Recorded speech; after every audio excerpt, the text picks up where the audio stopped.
I'm Jared Fry, General Manager of Medina TV, and I want to welcome you to our Candidates Forums. We partner with the Greater Medina Chamber of Commerce to bring you these Candidates Forums, to give you the most information possible, to make you the most informed voter as you head to the polls this November. All candidates were offered invitations to take part in the races that we're going to televise here on Medina TV. So the candidates you see are the ones that responded to those invitations. We hope you sit back and enjoy our Candidates Forums and look forward to seeing you at the polls this November.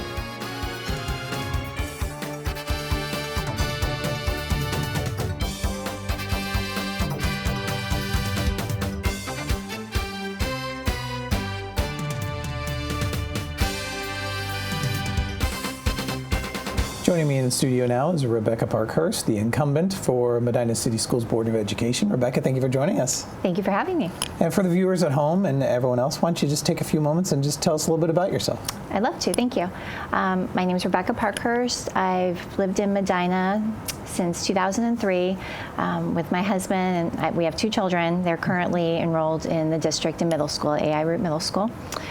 I have a degree in accounting, which has served me well for being on the board in different respects. And I've worked in public accounting, I've done auditing, public auditing. I've worked at the College of Worcester as controller. I currently work in accounting at the Greater Medina Chamber of Commerce. Rebecca, for the viewers at home, could you kind of explain what the role of a school board member is? Mm-hmm. The role of a school board member is to represent the community. We're elected officials, and our role is to kind of work between the community as well as administration. It's important that we represent the values of our community, but we also need to make policy, and we're also tasked with hiring the superintendent and the treasurer for the district. So I guess as you look at that, and you led me perfectly into my next question, do you see yourself as a school board member as more of a representative of the community or more of the administration? Oh, definitely part of the community. It's our role to hire effective administrators. They know much more than I do. They have the degrees and the experience and the education, but we do need to value and understand what the beliefs of our community is and what they're looking for. I think that's why it was important when we were looking to hire a new superintendent that we had community forums and we had community chats. We wanted input from the community. What are they looking for in their next superintendent? That was very important to us as a board. Right. And then I guess as you look at that as a board and then also as yourself as the candidate, what do you see as your priorities, I guess, as yourself as a school board member for the upcoming year, and then we can kind of look maybe big picture as a second part? Sure. Well, my immediate priority is we have elected the superintendent who worked with the community to develop a strategic plan, and we need to move that strategic plan forward. I'm really excited in the direction that the district's moving. We need to keep moving forward, and the strategic plan in conjunction with passing our levy, which that might be going on to your second part, but we need to get this levy passed. That's the upcoming levy that's going to be coming up, and we're trying to get it on the May ballot. Get that passed so we can do what we want to do with our strategic plan. It aligns greatly, the 5-year plan, with the levy. And yeah, one of the levies will be a question in a moment, but I guess first, just to kind of backtrack is, I guess kind of explain to the viewers or the voters your previous experience with the school board. Yes. So I was appointed in 2015 to fill a vacancy, and in the last almost 2.5 years now, I worked with a wonderful board. We are still a very young board. I think the board member, as Mr. Cahalan, that has the most experience, is leaving after only 5 years. When we've attended conferences, we find out that there are members of school boards who have been around for 25 years. So we, relatively speaking, we are a young board. We have various perspectives and different backgrounds, which I think has served us well with hiring our superintendent and with making policy. So also, in addition to that, as being a member of the board, we also have committees that we serve on. So I know the public knows that we meet twice a month, but there's always also various committees that we're part of. So I've served on the finance committee, which my experience in accounting and business has served me well in understanding not-for-profit accounting and fund accounting. I've served on the insurance committee, the policymaking committee, and also currently as the board liaison for curriculum. So keeping very busy Yes. with the board position, and it's a very demanding job in that regard, as you just stated there. As you can talk about all the committees and the meetings, it is a time-consuming job that really takes a good effort for any candidate that does decide to run for the office. It does, and currently also this year I was voted by the board to be the vice president, so I'm serving with Mr. Eastwood. He's president, I'm vice president, so that does take some additional time as well. Sure, and you brought up a good point too. You're a fairly young board. Do you feel, obviously, as you go, like you said, you go to these conferences and you hear some of the ones that have been there for a long time, but do you feel it's an advantage or disadvantage at times being a newer board in terms of some of the decisions that you guys can make? I think it's an advantage to us because we'll hear about some of the history or why things have been done, but we're not stuck to it. And we have these different perspectives, and we believe in change and moving forward, and I think that has served us well by being a young board. Sure. And in terms of that balance with a young board, you're going to get pulled in opposite directions sometimes, whether it's what the community would like to see versus maybe what administration would like to see. How do you kind of balance that? Well, personally, and I think this is the belief of the entire board, it's all about the kids. So we need to figure out, well, what is best for the kids. At the end of the day, that's why we're here, is for the kids, so we have to make our decisions based on what will be best for the kids. And one of those decisions, as always, thanks to whatever you may want to say, state of Ohio, whatever, funding. Funding's always a tough issue for a school district, and that's with the possibility of looking at levy or levies in the future for Medina City schools. I guess what's your stance with your financial background in regard to levies and financial matters with the district? Well, like you mentioned, due to state funding, a lot of times, and as people have seen over the course of the last several years, our funding has been being cut. Every year we're getting less money from the state, and who knows what we'll be getting next year. Every year we're required to do a 5-year forecast, and it's difficult at times because you don't know what your revenue sources are going to be or how much. But our treasurer has done a great job of trying to do the best that he can for forecasting that out. So as a result, it's not just Medina City schools, it's districts all across the state. Because of the unknown state funding levels, they're becoming more and more reliant on local taxpayers to fund the districts. So back in 2013, when we passed the last levy, we called it an emergency levy because it was an emergency. We needed to get those funds, or there was going to be a school building closed, programs were going to be dropped. We needed to have that. Thankfully, our voters supported that and passed it, and we've been able to bring back programs. We've been able to fulfill the promises that the district said they were going to do, as well as remain fiscally conservative and responsible with those tax dollars. So as a result, though, that funding levy is coming to an end in 2018. If we want to continue with these programs that we've implemented and even do more, stretch our dollar even more, we need to continue that source of funding. I equate it similar to, and I think the superintendent said this as well, if you have an income, 2 incomes perhaps in a family, and you lose one, if you want to maintain, you still have bills to pay, you need to have that job. It would be, losing that levy would be like losing a job in your personal family. And I guess as you look at a district, and you look at, like you said, you're going to bring back courses and things of that nature for the students, which you said also is the bottom line. You try to do the best interest of students.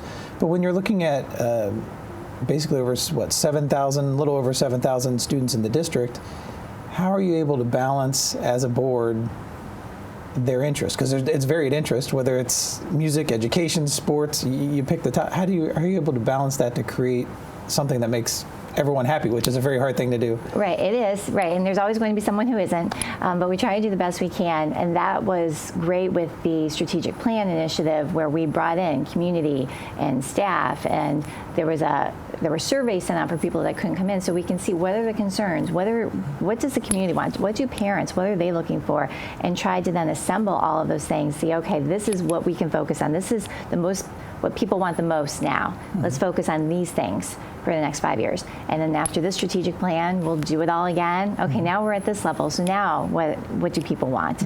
It's important to get the input from all those different sources. And then also, I'm sure at times with you're dealing with a total of 5 school board members. Not everyone's always going to agree on everything. Right. What's your opinion in terms of, do you feel everything needs to be a unanimous vote, or do you feel it's okay with the political system for things maybe be 3-2 sometimes. I think it is. I think I mentioned earlier, we all have different perspectives. We all have different backgrounds. I think that we have worked well together in creating dialogue and hearing each other out. And there's times where I might think something, but then someone brings up a point, oh yeah, well, I hadn't considered that. And hopefully it's like that for all the board members. I think that we work well together. We don't always agree on everything. I think that's good. I think as long as we do it peacefully and can respect each other in the process, which I think we have accomplished that. I know that being the only woman on the board, I provide a different perspective as well. Also, I'm the only one that has children that are middle school age. So I have a different perspective as well that I can provide to the board. So I think it's good, and I wouldn't want us to always be in agreement. Sure. And now another part of this is we talked about the funding from the state and the creative ways you guys are also trying to look at levies and things of that nature. But another one is that you do a partnership with the city of Medina as well for a lot of things, which helps save the district money. But kind of explain that a little bit, the pros and cons of being able to work with the city, and sometimes maybe not so much depending on what the issue is, but how's that working relationship been? I think the relationship has worked well between the schools and the city. It's great that we have, I'm sure that there's districts that don't have a very good working relationship with the city. So I think it's great that we've been able to collaborate in different projects. I know the rec centers, the big thing, I think that's very unique, that a lot of communities don't have a building that it's owned by the school district but is leased and run by the city.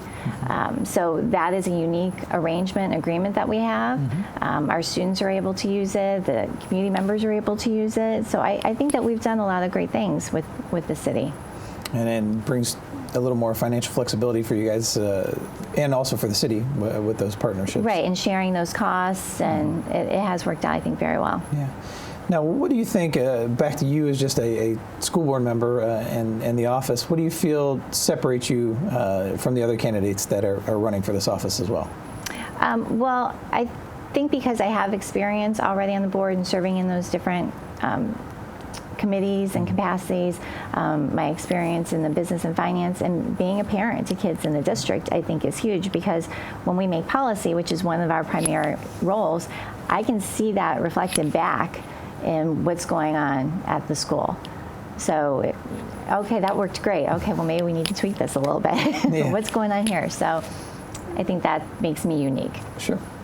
And I guess this is your opportunity now. I know I've thrown a lot of hard questions at you, and you've done a great job answering, but this is your opportunity. If there's anything I missed or something you want to touch on, this is your chance to look right in the camera to the voters and viewers and let them know anything I may have forgotten to talk about or something you'd like to talk about. Okay, well, thank you, Jared. I would just like to ask the voters to keep me in office. I've had a great experience working with the current board members. I think we work well together. We're really excited for what's going on in the next few years with our strategic plan. We've successfully hired a great superintendent. We've negotiated contracts with our unions. I think we're in a good place, setting ourselves up for getting things moving forward, keeping them moving forward. I personally have wanted to serve on the board for a while. I've always had the desire to serve my community, and this is a great opportunity for me to do that. I've always tried to see how I can make things better. I want to be part of the solution. I think the current board has made things better, and I would like to continue to be part of that board. Again, that's Rebecca Parkhurst, the incumbent member for Medina City Schools Board of Education, and thank you for answering questions today. Thank you for having me. Best of luck to you here in November. Thank you very much. Thank you. Appreciate it.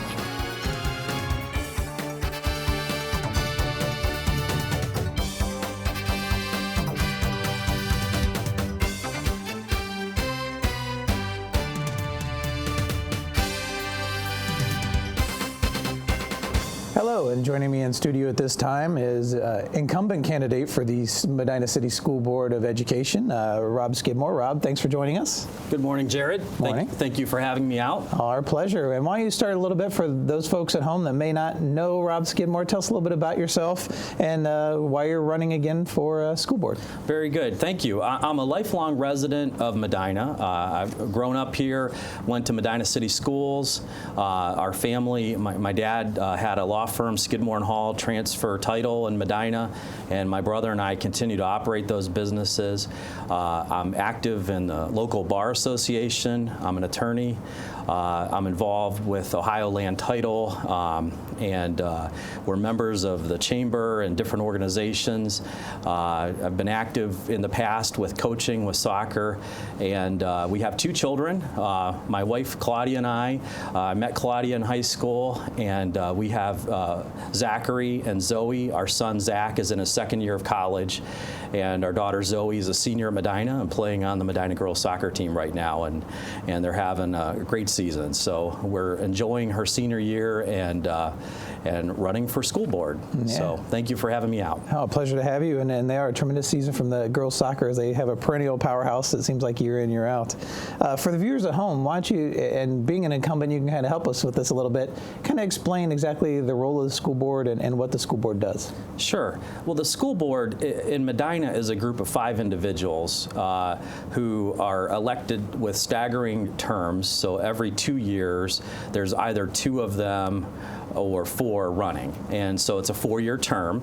And those individuals basically, through majority vote, make a lot of the decisions for the district. Now, the decisions are recommendations that are made by the administration, and they're hiring people that the administration recommends, and looking at those things, there's involvement with the administration with strategic planning and different processes. We all serve on different committees within the district, and we're active that way. The big things we do are hire the superintendent and hire the treasurer, because we are directly involved in those functions. Mm-hmm. So those functions we take very seriously, and we had the privilege of that over this last 4 years, and that was a very solemn task to really try to do the best we could to try to listen to the community and try to get the best people we could in those positions. So, and then we look at financial forecasts, we look at the funding for the district with our treasurer,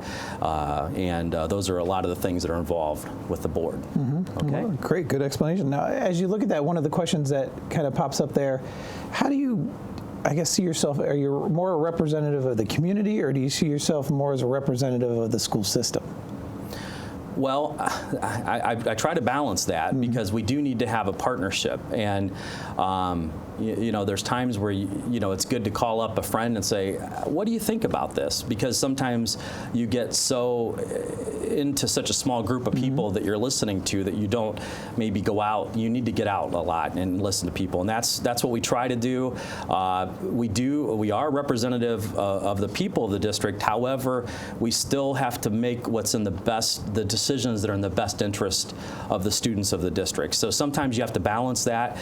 We always try to keep that in mind, that we're representatives of the district, and for only as long as they keep us as board members. Sure. And there's a vote this time in the fall. So we are cognizant of that, and we try to be as careful as we can with purchases and with decision making.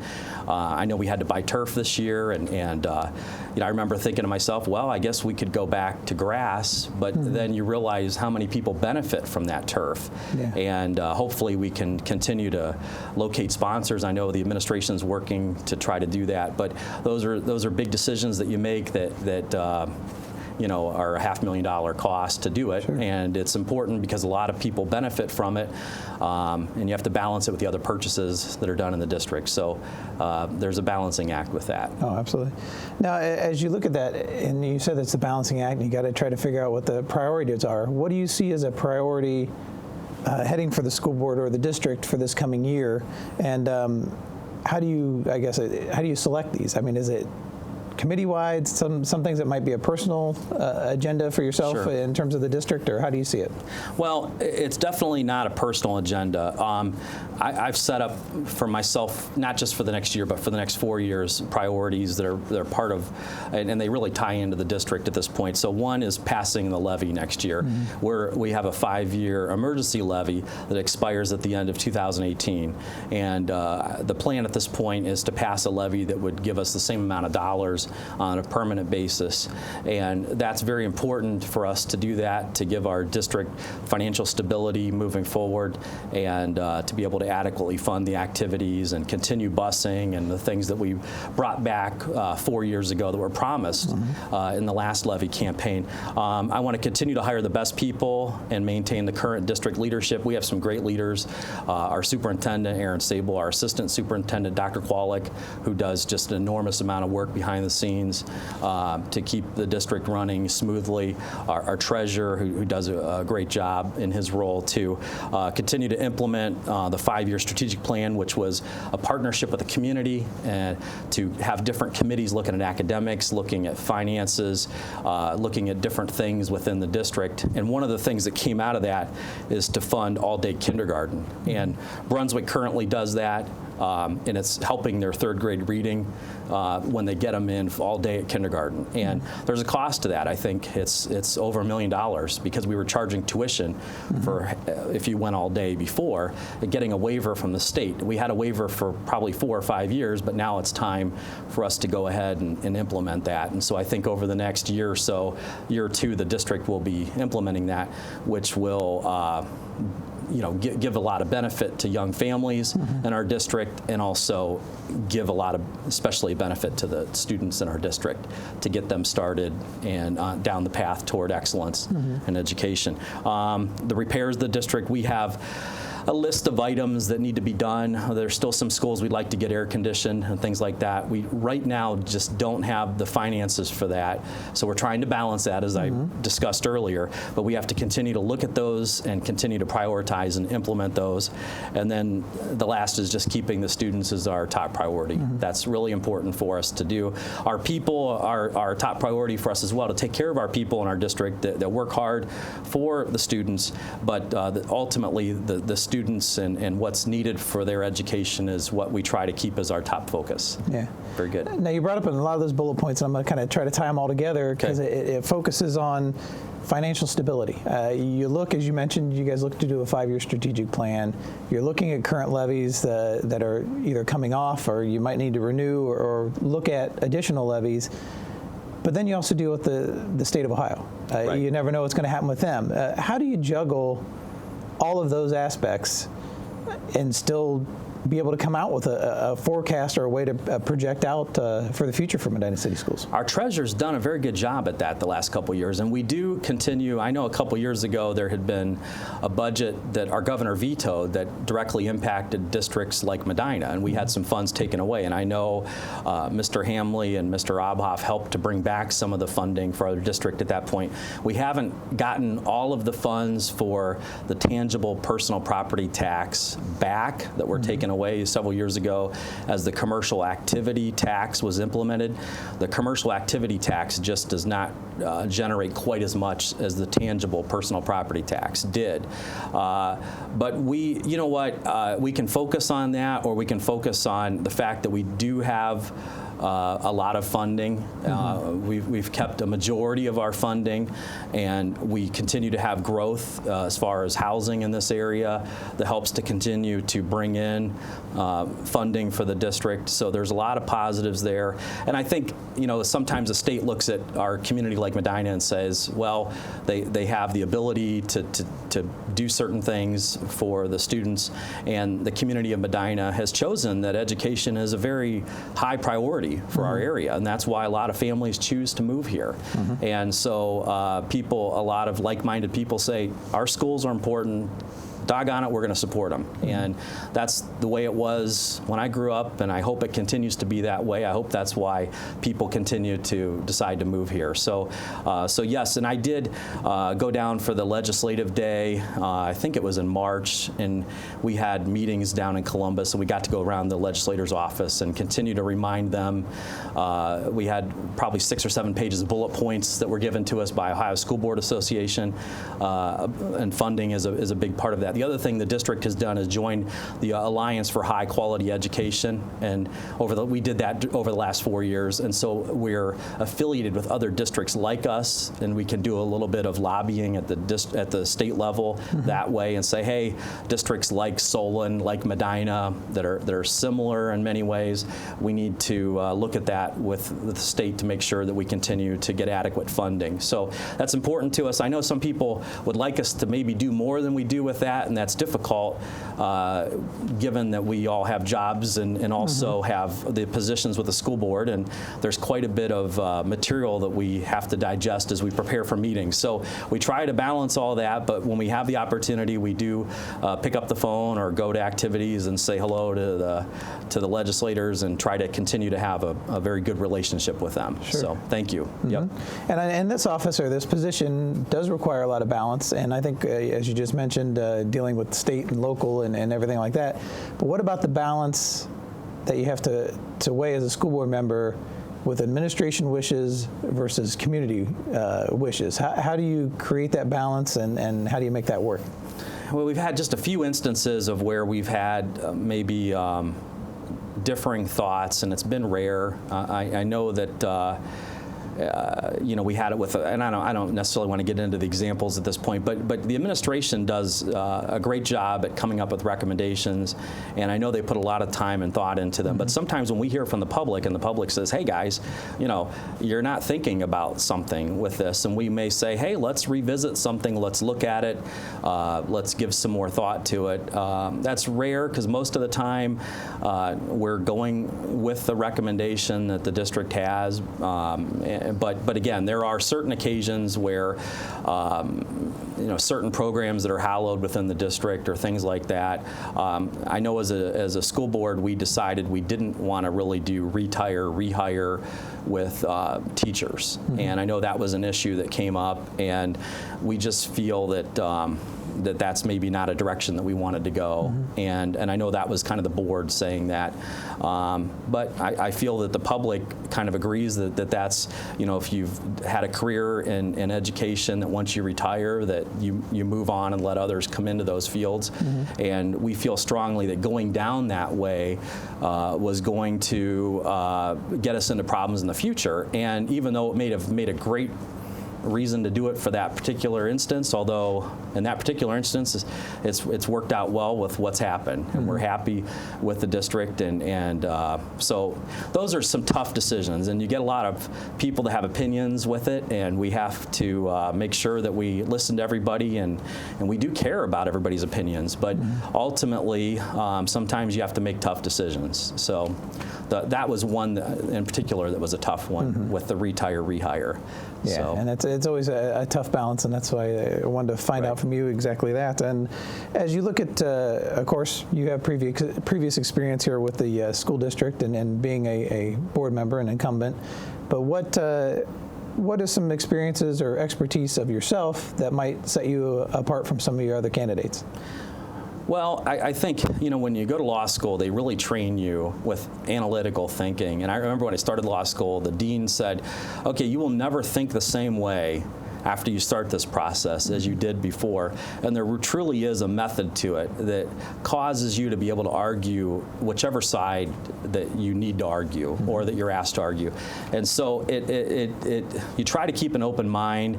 You go into things, but yeah, there's a lot of times where there's maybe, well, have we looked at this, or did we look at this point? So there's some aspects of being a devil's advocate occasionally that help with that. But we try not to overdo that, obviously. But it is important with the contracts that we take our time with them, that we look at them carefully.